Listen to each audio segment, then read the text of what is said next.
বাপ একজন ভণ্ড দুর্নীতিবাজ। স্যার,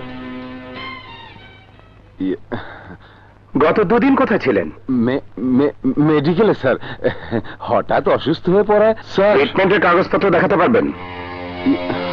মানে স্যার, মিথ্যে বলে কাজে অবহেলা করলে আপনার এমন অবস্থা করব, সারা জীবন আপনাকে মেডিকেলে থাকতে হবে।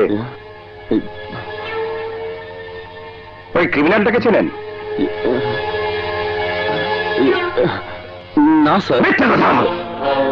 প্রথম যেদিন আমি এই এলাকায় আসি সেদিন আপনারই চোখের সামনে তর্জনী মহলের একটি মহল্লায় ওই ক্রিমিনাল একটি অসহায় মেয়েকে তুলে নিয়ে যাচ্ছিল।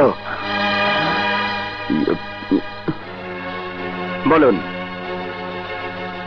সত্যি কিনা? স্যার। আজ আবার কলেজের সামনে থেকে আমার বোনকে গুন্ডারা তুলে নিয়ে যাচ্ছিল। গণধোলাই দিয়ে লোকজন ওদের মেরে ফেলেছে। এই খবর জানেন? না স্যার। পুলিশে যখন আপনার চাকরি হয় তখন দেশের জন্য প্রত্যেকের মতো আপনিও শপথ করেছিলেন, ঠিক কিনা? স্যার। কি শপথ করেছিলেন মনে পড়ে? পরে স্যার। অথচ সেই বজ্র কঠিন শপথ ভুলে গিয়ে একের পর এক আপনি করে চলেছেন দুর্নীতি। ওই ভ্যাটন ক্রিমিনালদের ফাদার দুর্নীতির অপরাধে মরুম ওসি সাহেবের হাতে গ্রেফতার হয়েছিল, অথচ তার কোনো ডকুমেন্ট থানায় নেই। এ ব্যাপারে আমি কিছু জানি না স্যার। জানবেন, জানবেন, সময় হলে সব জানতে পারবেন।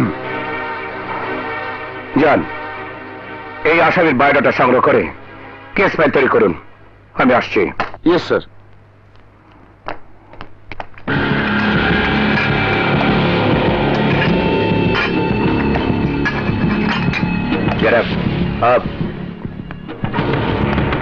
তোদের এই ব্লু ফিল্মের ব্যবসার মূল হোতাকে জানি না। জানিস তো তুই অবশ্যই, এবং বলতেও তোকে হবে। আমি জানি, কিন্তু তোকে বলবো না, বলবো না।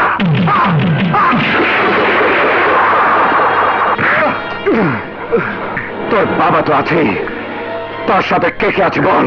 বলবো না।